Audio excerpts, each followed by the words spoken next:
Energy Information Administration does its projections, and it has taken into account the diminution in supply globally, the cutbacks from OPEC.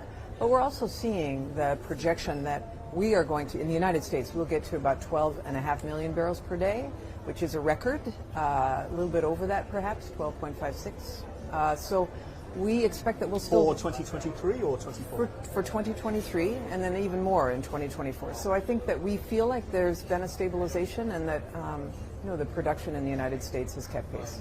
That's interesting, that target of over 12 million barrels a day, 12.5 is what you said.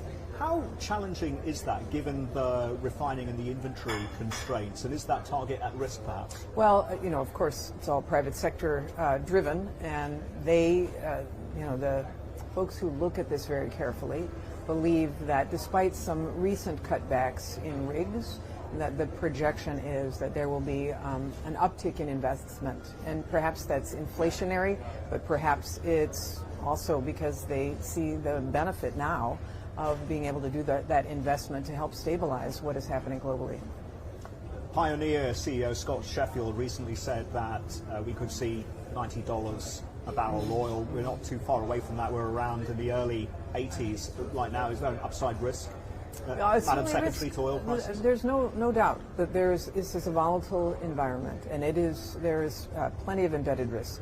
But we are monitoring it. As you saw last year, the president had the biggest tool at his disposal, which was the Strategic Petroleum Reserve, in the wake of the war in Ukraine. We want to make sure that we have the private sector leading to make sure that prices don't go up. At the same time, of course, we're accelerating this push toward clean energy. So we want to make sure that prices are stable for people, for real people who have to fill their tanks, but we also want to really push on the clean energy. And that's why we're here right now in Goa to talk about.